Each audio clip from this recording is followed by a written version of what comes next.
really essentially from right north of here all the way to about the San Marcos Outlet Mall, if you know what that is. And we serve about 5 counties. Anyway, New Braunfels, Schlitterbahn, it's a green, is in our school district. It's a great tourist town. It's turning into a massive California-esque town right now. So we're dealing with all of that. But they've asked me to share some of the things that we're doing, and I said, hey, I'm just going to talk about whatever I need to talk about. So they just kind of gave me carte blanche on that. So I'll hope that it does relate to perhaps some of the challenges and thoughts that you have. And I certainly would like to hear that. I know you're enjoying your lunch, and you ought to, because certainly I'm sure you don't get that on a regular day. So do that, and I'll try to entertain you as much as possible. But as we talk about things, if you certainly have questions or throw it out there. I'd much rather prefer that rather than me just going through the 205 slides that I curated for you. Perfect. Fantastic. With small type. So, let me see how sensitive this thing is. It is very sensitive. So, in the Comal Independent School District, we talk about function follows form or form follows function. So if you subscribe to Steve Jobs and his work, he would say to you that the form dictates functionality. In some sense, architects deal with this quite a bit about function versus form and so forth and so on. When you think about our work from a central office or design perspective, whether it's instruction or how we do our organizational structures and systems, we constantly think about function versus form or form versus function. When you buy new software, obviously the form comes with it and people's functionality has to change with that, right? For example. Or vice versa. You may understand the functionality of what people need and we're looking for something to meet their function. So regardless of what it is, it's constant balancing act of these two things. Whichever you go, unfortunately, it creates a lot of havoc. Because we're unfortunately creatures of habits. I don't know what it is about educators, but having done this now for many years, we are creatures of habits, right? All of us probably secretly have a storage unit somewhere hidden away with a bunch of stuff, so to speak, right? And that's the calcification, in my opinion, about educators that we have to be very cautious about. And how do we make that work? So certainly over the last 3 years or so, I guess, and I guess for many years, I've always alluded to the fact that we've been driving this particular two-door vehicle. But over the years, though, right, by state mandate, by local issues or whatever, we've added on a whole bunch of things to this particular two-door car. And I think you know what I'm talking about, and you feel that. And when you think about this, we probably need something like this, right? We probably need like a van to store and do all the things that we need to take care of from a structure sense of point of view. Let me go ahead and give you an example of what I'm talking about. Whoops. Sorry about that. Do you want me to be your clicker? If you don't mind there. I'll be your clicker. So, when I graduated from high school in the 80s, you just needed 18 credit hours in the state of Texas in order to graduate. And I don't think I turned out that bad. But today, our students are needing 26, if not more, in order to graduate. And these are mandated courses. Does that make sense there? And if you think about the structure of the 7-period day, which most high schools operate under, 28 slots for the entire 4 years, 26 of those are mandated by the state in some regards. You're only left with few for elective choices. The system, the structure, already is predicated for you not to do personalization, not to go out there and try to go and shove in some new functionality as a result of the pandemic situation or endemic situation. Does that make sense there? For us to go out there and speak on behalf of kids, to say, well, we need these things for our kids, we need this for kids, and they need personalization, and our systems and structures haven't changed, are not going to change, I think you're going to be running into a wall, a major brick wall, concrete wall for that matter, in this regard. Let me go ahead and give you another sense of where we are. Do you mind? So when I was growing up, Pac-Man was a rage. And I thought it was pretty advanced, video game. But today, when you think about what's out, Still is the still best. is. Still is, sir. I appreciate it Miss very much. Pac-Man, Miss Pac-Man. But My today, baby's graduate too, so that's why. our kids are playing this thing called Fortnite and other things, and I don't even know what to tell you. Now I have a 7th grader at home, a middle schooler, and I have a 10th grader at home. It used to be when I played Pac-Man, you kind of still hung around with your grade level, your friends of your same age. Now my 7th grader is teaching the high school kids how to play this particular games that he knows more about. So they don't see necessarily age as a difference in that. The other night, actually many nights, I'm hearing noises out of my youngest kid, my middle schooler, screaming at somebody in the room. And I'm thinking, man, do I call a police, hospital, or do I call the exorcism person here? Well, I go in the room, sure enough, he has his headphones, and he's just yelling at his friends playing Fortnite or this thing, the new thing called Elden Ring game. It's right now the most popular one. You know what that was? Elden game, I think it's called. Elden Ring. Elden Ring, yeah. That's what they're playing right now. And this is a different world that our kids are living in. For them, they've already gone personalization on their playtime, on their world. For them, the normal is their world, and unfortunately the distraction is us.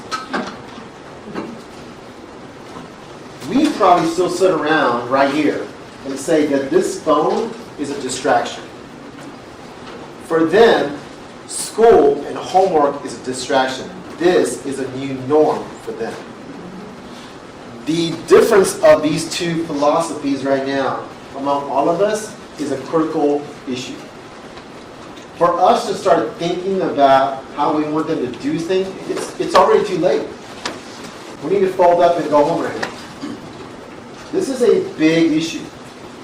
The pandemic, whether we like it or not, the last 2.5 years have really accelerated the situation. I don't sit here or stand here and blame the pandemic for everything.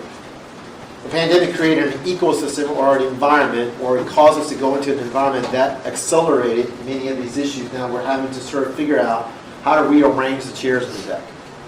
And it's going to be extremely tough in my personal opinion. To that, I will tell you that, I know. I keep hitting the I wrong one. know, I was doing that too. To that, gosh, that was an early Apple computer that we were using. And if you think about it, now everybody's into laptops. A few years back when we decided to switch from desktops to laptops for our teachers, my gosh, a lot of our teachers have major issues. I know, they were like, I want my desktop back. I want my towers back. I was like, well, they're not making these things anymore. I can't even buy these things. So we had to transition those things. I mean, going to laptops was a big issue. But guess what? Our kids, they're not even into laptops.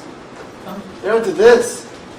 What was extremely surprising over the pandemic was that we issued out a bunch of laptops to kids because, oh my gosh, they're going to need to learn.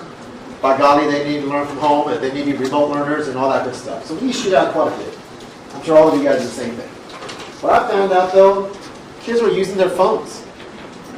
They were laying horizontal as a position and using their phones to basically do their work. Not the laptops. For our students, this is their tool. This is what it is. And if you think about it, this is the Library of Congress. This is everything. They're not checking out, but this is it right here. Just say Game Boy right now, we'll just edit. Yeah, this is their library. This is what they use. I guess my thought is this: if we're not in tune with what's happening to our customers, and we only care about what we need to do, then we're way off the mark. Way off the mark. And who is our customer? That's your kids. And your kids are in a whole different world. They've already left us. And we are trying to catch up. That digital divide was not that they need to catch up to us. Now we're having to catch up to them, is the issue. Right?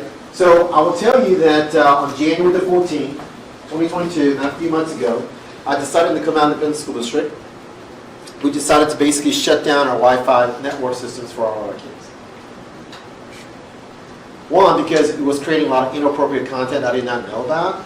Our systems were not filtering in, filtering out, all these elaborate ways for inappropriate sites to exist out there. So our kids were actually using most of their devices for not Library of Congress, but rather adult finders and different things. Very highly inappropriate stuff. The very next day after we shut it down, right, we had 1.2 million attempts to our systems to get those illicit sites. I reported this to all of our parents. Not only were they applauding what we've done, but they were shocked as well.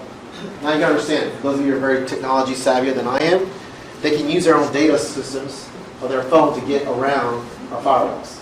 And they can still do it. And I told the parents that. I said, parents, you bought these things. Now you need to start raising your kids. I refuse to raise kids. I have my own. I will educate them, but I cannot do this part.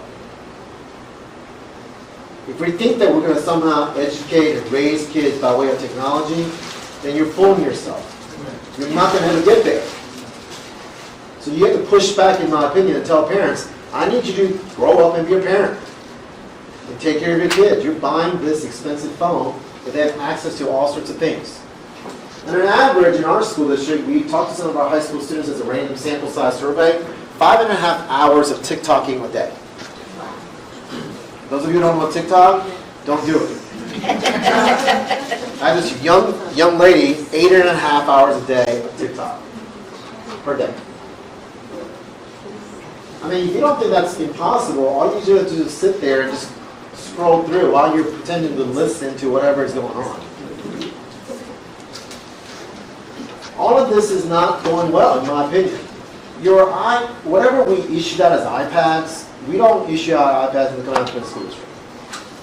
It's turning into a fancy music box, boom box for the kids. I guess what I'm saying is this. We ought to be extremely careful about having technology devices that we think ought to change the world, and it's not necessarily going to change the world the way we want it to.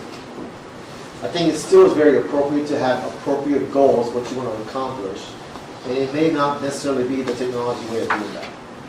And I know this is about the digital stuff and all that good stuff, and I'm not against having devices or technology advancement. As I was explaining this, we work with what's known as the New Tech Network, and we have 5 campuses that are New Tech high schools or New Tech schools in our school district. And we do that through what's known as project-based learning, even though I like to call it that. So we have devices. We call it one-to-one access rather than one-to-one device. We do want kids to have access, but not necessarily the device to do so. The question becomes now, in this situation that we're working with, how do we curate this information and make it work? And to that, the key factor is our teachers. Our teachers are going to have to really advance themselves quickly to understand how to facilitate this work. Not necessarily the information that they need, but facilitate conversations around this kind of work in the new world of the classroom. This goes back to this notion of function versus form. Just by tables, purchasing tables, you change the functionality of that classroom. But we have teachers who are still interested in their own individual desk of kids. If you were to dare to bring tables into a teacher, they'll revolt and now against you. So how do you make that work? That cultural aspect of shift has to take place simultaneously as you're trying to change the form of what you want to do. So we talk a lot about teamwork, team aspect of things, working in collaborative mode. In fact, at every new teacher, new staff orientation that I actually lead in the Comal School District. And I always say this, if you do not like working as a team, on a team, then this school district is not for you. And I give them a way out, right there in the middle. I said, I'm not asking you to make friends, but you got to work within a team construct in our school district. Because if teachers and adults cannot work in a team construct, how are we going to ever get kids to work in that team construct? So you got to change some levels of, once again, this notion of function and form issues overall. And maybe you don't believe that you're in a position that you can go ahead and dictate this issue. I disagree. I bet you could, in some small, micro level, to start this sort of work in this regard. Quietly. Quietly is better than actually making any announcements, in my personal opinion. All right. So, during the pandemic of March 2020 to 21, we issued out close to almost 4,000 laptops were checked out. We had about close to 400 MiFi units that was checked out. We equipped buses, with MiFi things, just like everybody. We didn't do any of that stuff. And 20% of our students participated in remote education. 80% of our kids were on campus. We actually were. We did not. We actually undid the mask pretty early, as well as everything of that nature. I've asked kids to come back early because the first initial data points that I saw was not good, and the data points that we were using was really GPA grade points, and what that meant was this: we were giving out way too many A's, and I knew that things were not going well. So I asked the kids to come back, and so it was met with a lot of criticism, obviously for all the right reasons to some degree, but we actually gave back quite a bit as a school district early on in the state of Texas to some degree. To that, I will tell you this is a statewide data from our commissioner, Michael Morath, about the state data points, and certainly there's been a learning loss, as he talked about, complete erasure of academic gains that we've been achieving for the last decade. And of course, that block is the COVID years, or the COVID months that we're dealing with. You can see reading and math, especially math, has dramatically gone down. I will say math, I'm sure we can all agree, the frequency of practice or lack of practice. It's the muscle memory issue on the math issue, right? Major decline in that. Going forward, so when we mirror this with the Comal Independent School District data, we see similar issues there.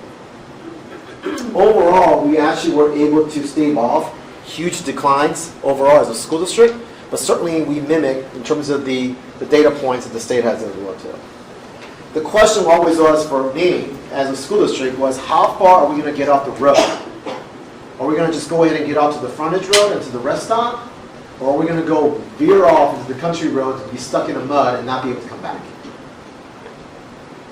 So addressing those issues were a key factor when we think about the situation going forward. I remember meeting with superintendents at the time in March of 2020 about closure. I said closing was going to be easy. Reopening back with the metric was going to be even harder, and still is hard. Because by what metric, by what quantitative data do we use to bring everybody back? Right? So that's been a point of debate and discussion now, continues to go forward. I will tell you though, that on top of all of this now, as we gain back this school year, especially this past semester, there's been sort of this rise of, nationwide, statewide issues of teacher shortages. Folks, the great resignation is going on right now at this particular point, and so forth, and it's going to be very tough.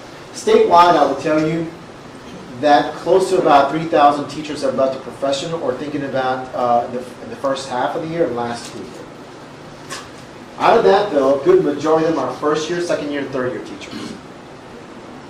And out of that, a good number of them are alternate certified teachers. So I know that there is a national headline media attention on this issue, but when you dig down into the data, teachers who've been in the business for a while, they're still hanging on. Yes, there are some retirements and there's some folks maybe a little bit normal than usual. But it's really our youngest, newest teachers who are saying, you know what, I'm not really sure if I signed up for this. So if you think about this change process that we're kind of undertaking, or thinking about undertaking, well, you're going to still have a lot of veteran teachers who are need to change their form or functionality to meet the demands of where the kids are. And because you're not getting a pipeline of new teachers coming in as readily available in some sense, but perhaps even they are going to have to go ahead and gain up to where the kids are today. So we have a double trouble when it comes to this issue. It used to be, as a superintendent of schools, I was able to deal with one big issue per year. And I was able to deal with that. That old two-door Datsun, we were able to handle one issue. Like this year was about rain and ice. Okay. Oh my gosh, I got over that. The following year, it was all about like cyber attack. Okay, we deal with that. This year, and I think going forward, we're dealing with everything. It's all, I don't know what's going on, but it is all coming into school finance, academic performance, learning loss, teacher shortages, vacancies. I mean, enrollment growth or decline in enrollment growth. I mean, these are issues that we were able to deal with one at a time per year. And we could absorb that in some sense from an emotional and mental sense as an organization to deal with that. But now you have to deal with all of it all at once. So I cried a lot. After doing some crying myself, I decided, you know what? Actually, this is an opportunity. Opportunity to reinvent, reshuffle the system. But in order to do that, you're going to have those who are in system-wide controls to be sitting with you to do it all simultaneously together. Or at least in phases or in concert. Because the left hand needs to know what the right hand is doing. And this is a big change. This is a big issue. Organizations who are predicated on their collaboration and working together on that issue, I think, are going to be doing okay and survive. Those who are not, because they're territoriality issues or siloed out issues, I think it's going to suffer, and struggle. So somebody has to be the determinant, a networker, to be able to go across these issues to make sure that there is some level of alignment, what I call sort of organizational narrative or organizational alignment, in order for this to occur. In fact, the latest research shows from a leadership perspective, we have to be even more rigorous about our prioritization to the very few things that we all jump on board with. And I think that's the important thing right now that we have to think about. Everybody wants to solve everything from their perspective. But someone, some group, somebody, some entity within the organization has to be extremely disciplined to say that this is what we're going to work on right now. We don't have the capacity to work on all these issues that are being thrown at us at this particular point. I don't know about you, but man, we don't have all the funds to do all the work that we need to take care of right now. So, in our school district, even with all these challenges, the Comal School District gained, during the pandemic year, close to 1,000 new students to our school district. When this whole thing began, I thought we were going to have a pause. We were gaining about 800 kids per year, and I thought we were going to have a pause, and I was actually glad for that. Like, I don't have to go out there and sell bonds to the public. But we grew by 1,000 kids, and I'm telling you right now, no offense to anybody, but it was mainly being Californians who were coming to our school district. And what I've heard from those who are coming from California, Wisconsin, the state of Georgia, and others, is to say that, and the state of Houston as well. And they said that, you know what? We want to come to your schools because we like the predictability of your school district. We know what you're doing, what you're about, and how you go about your business. And from a mom and dad perspective, people want that predictability for their kids. So as a school district, we're right behind Northside ISD in terms of future developments, inventory. This is, by the way, the third quarter housing report of new construction and new home sales, not resale. Right now, the inventory is so bad, price points have gone up to about $500,000. Very difficult to buy a house in the Comal School District. Our elementary campuses, you can see by the color code that all those have exceeded now the 90% capacity of that particular building. So we are way behind that in terms of needing more buildings than ever before. If you could, go to the next slide there. Our secondary, middle schools, and high schools are also bursting at the seams. So we just opened, by the way, 2 comprehensive high schools during the pandemic year. Piper High School, which is 100% PBL campus. Davenport High School, which is 100% PBL campus. We're looking at opening Hill Country UTEC High School here pretty soon. And then we have another middle school that 2 middle schools that we opened up as well too. We were lucky in this past November cycle to pass pretty extensive bond issuance for 2 elementaries, another middle school, and another high school design, school of choice, as well as pass a large 7 cents tax ratification election to increase revenue. In a school district that is very, very conservative in its political nature. Let me tell you, I have scars to show for that one. It's tough. But as a school district, we are looking to increase. We are anticipating about 1,700 new kids next school year. So we will top us at around about 29,000 plus students at this particular point. As a result of that, we're having to hire about close to 300 new staff per year at this particular point at the school district. I guess all that's to say is this. I think that prior to the pandemic, we were already on this sort of journey, if you will, of shifting our way we do our function and form. And we've been doing that for the last 10 years. So this is finishing my 10th year as the superintendent in Comal School District. I'm going to start my 11th year. I can't believe it. And so within that 10 years, we have structurally changed a lot of things in regards to curriculum, our calendar, time constraints, time usage. We maximize the 75,600 minutes towards our advantage to work on this very issue that we're talking about. So when you say that you have to coordinate all those things, you kind of have to coordinate all those conventional things that we've always known in order for you to go towards this new shift of thoughts. I'll tell you, like, for one example that we're working on right now is grades. If you're trying to change grades because grading should be more personalized, you're going to lose. There's a lot of schools who try standards-based grading. It's been tough. Because the reason is because the college and the university has this rank point issue. So it's a very, very calcified situation there. I think all of you know that, how important or how perceptively important that is, even though the research and data shows there's no effect on whether or not you become a great person or not. So instead of changing their GPA ranking points, all I did was add more information to it. So we now give more information in terms of grades, in terms of what we call agencies. So you get more report about your child than just a 95.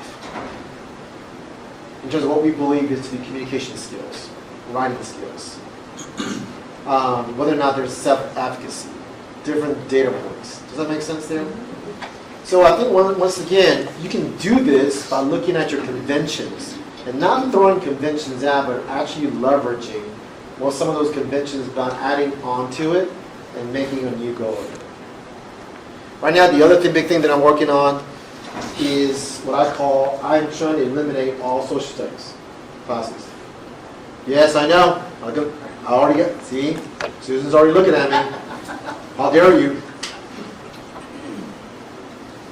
So I believe in integrated curriculum. So I think social studies ought to be taught in every class.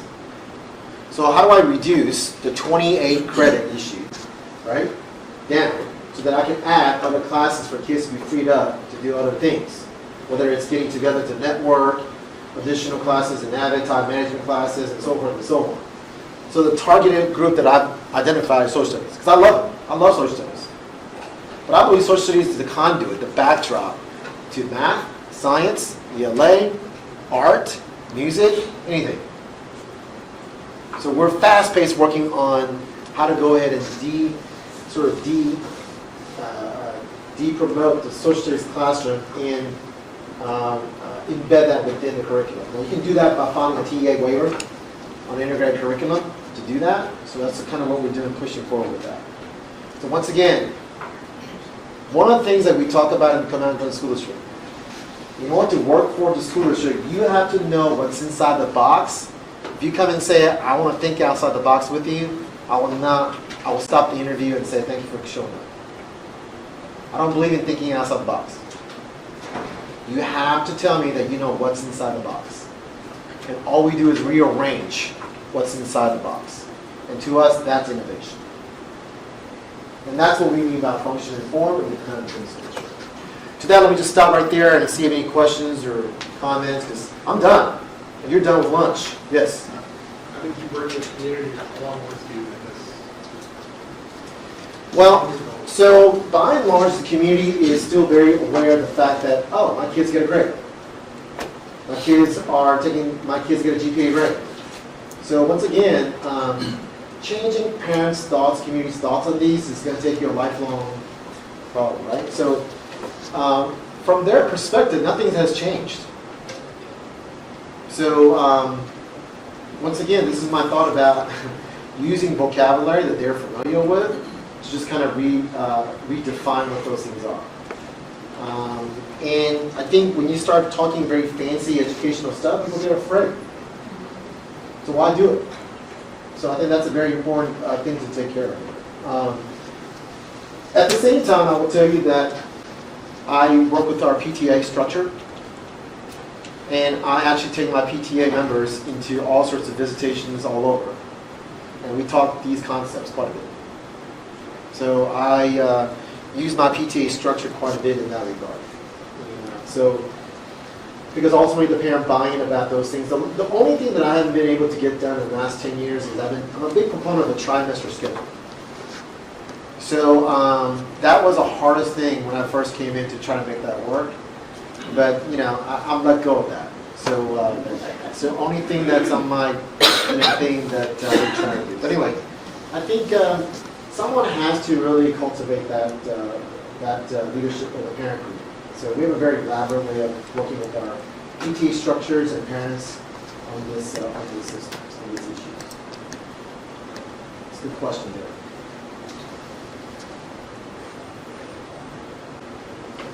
Your box must be a pretty big box for not letting outside ideas come because there's enough in the box. That's a great question. I think the comment was that our box probably is big, right? So I believe in the idea of subtraction. So I'm constantly thinking about what can we subtract rather than addition. So so I use the word parlay a lot. If we're going to do this, and what can I get rid of? Can I get rid of 2 or 3 things? If a software system can do multiple things, we'd rather look at that than just do one thing. Now that's very difficult. Sometimes when you buy a software that's supposed to do a whole bunch of things, it doesn't really work well. So so those are the issues that we come back quite a bit about that. But we try to keep it very simple. So the thing that we rely on a lot is we really look at what's known as our CTC, which stands for Collaborative Team Cohorts. So how much time do teachers get together and meet together to plan and instruct together? And we highlight that. Every month at our board meeting, every department group comes and talks about how they go about doing their team meetings. We have a team meeting structure in the leadership. We provide a lot of leadership conduit to that. We're religious about that team structure and team time and how they plan together and instructional design. So we try to eliminate a lot of other focuses out. In fact, right now, our principals are meeting, our monthly principals meeting. So I'm going to go back to finish up that meeting. Typical, your principal meeting agendas, maybe I'm wrong about this, but principal meeting agendas, my past experience as an administrator, it's kind of operational. We do not talk any operational stuff at all. So we err on only instructional stuff. So the principal's meeting actually we have our CIC structures, campus instructional coaches. CICs have to attend with their principals to this meeting. So principals do not come to this meeting alone by themselves. So we actually have a team that comes to the principal meeting. And we share liberally all the things to principals that CICs know. As a result of that, the last 8 principals in our school district all began as a CIC within our structure.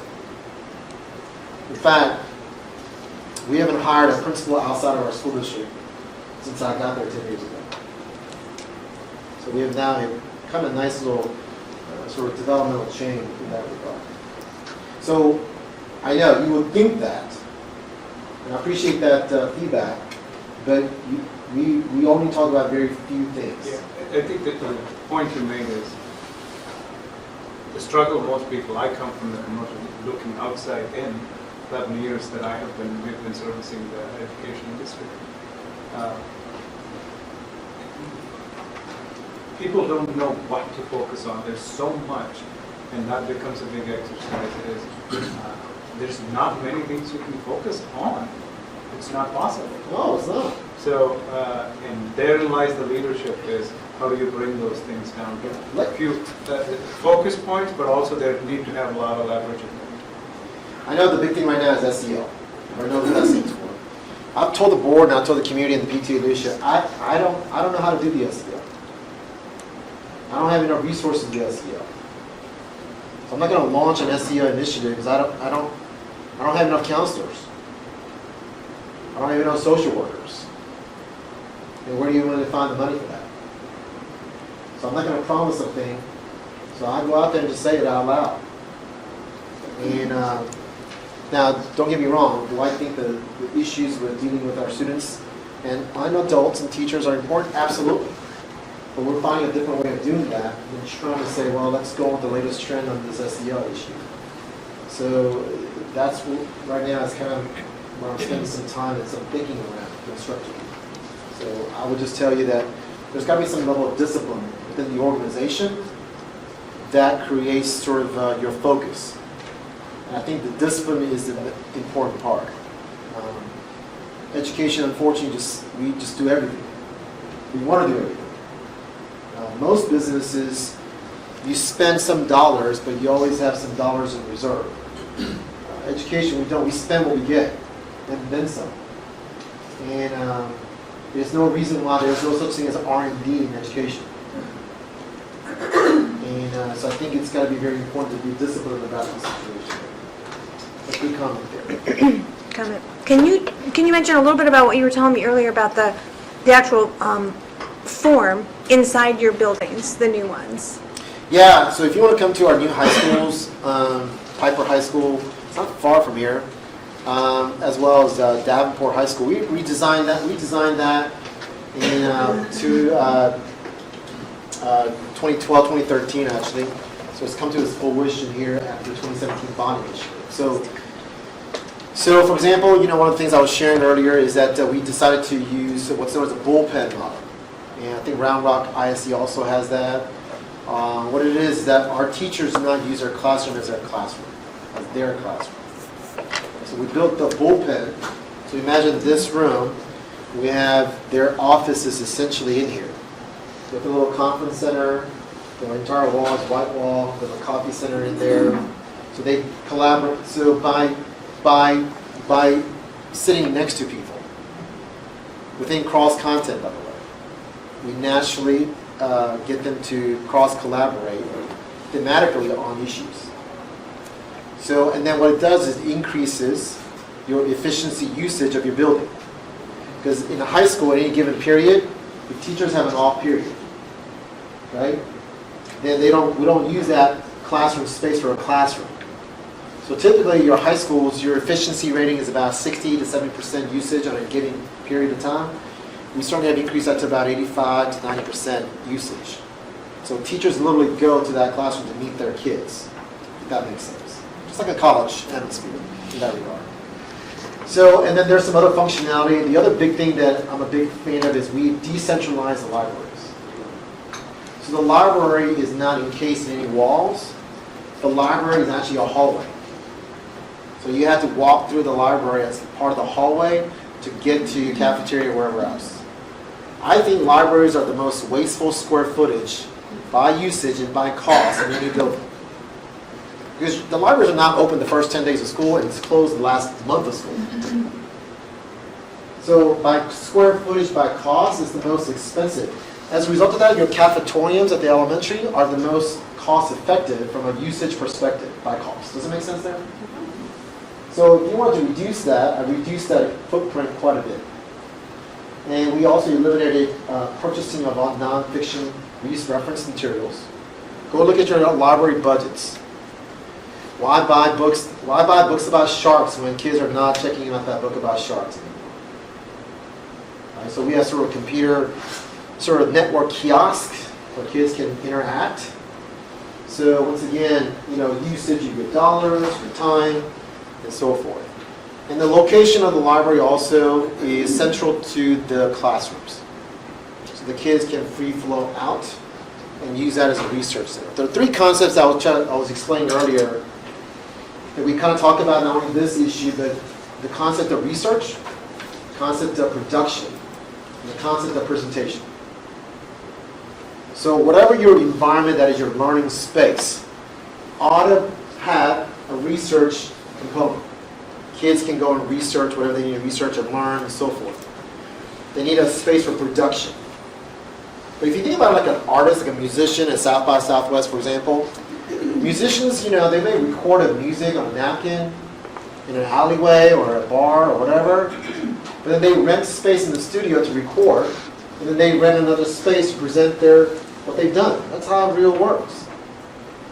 So in an educational situation, the concept is, I need some space, whatever that concept abstraction space is for research to occur, right? Whatever that aspect or abstractness of working together as a sort of production. I got to create things, whether it's a PowerPoint, animation, written work, whatever the case might be, and then I got to present that somewhere. And so those are three things that we constantly think about in terms of how do we create space. So I think if you were to walk through our schools, the brand new designs, even the elementary schools right now are under construction, you will see these components being sort of accentuated.